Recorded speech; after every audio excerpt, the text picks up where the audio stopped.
السلام عليكم ورحمة الله. الحمد لله وكفى والسلام على عباده الذين اصطفى. أما بعد فأعوذ بالله من الشيطان الرجيم. بسم الله الرحمن الرحيم. إن الذين يؤذون الله ورسوله لعنهم الله في الدنيا والآخرة وأعد لهم عذابا مهينا. আল্লাহ রাব্বুল আলামিন আমাদের স্রষ্টা। এই পৃথিবীতে যত মানুষ আছে সকল মানুষের মধ্যে আল্লাহর সবচেয়ে প্রিয় মানুষ হযরত মুহাম্মদুর রাসূলুল্লাহ সাল্লাল্লাহু আলাইহি ওয়াসাল্লাম।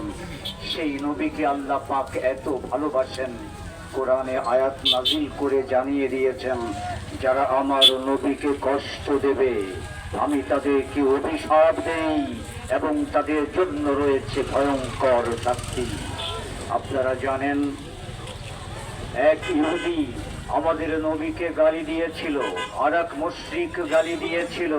আল্লাহ রাব্বুল আলামিন আয়াত নাযিল করে ওই মুশরিক ওলীদ ইবনে মুগীরার ব্যাপারে ঘোষণা করে দিয়েছেন, আমার নবীকে যে গালি দিয়েছে ওটা বেজন্মা জারজ সন্তান।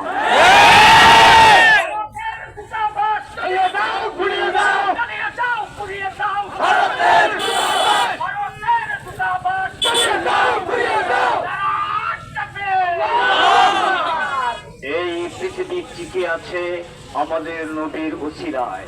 তিনি যদি না আসতেন আমরা ঈমান আনতে পারতাম না, আর বেঈমানদের জন্য আল্লাহ এই পৃথিবী রাখবেন না। এই পৃথিবী ততদিন থাকবে যতদিন একজন মুমিন থাকবে, আর ঈমান আমরা নবীর মাধ্যমে পেয়েছি।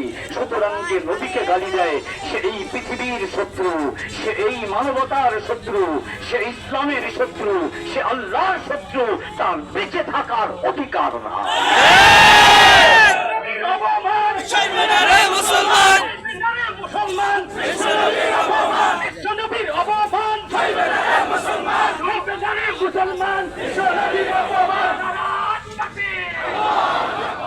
এই পৃথিবীতে যত অপরাধ আছে সমস্ত অপরাধের মধ্যে সবচেয়ে জঘন্য অপরাধ হলো নবীকে গালি দেয়া।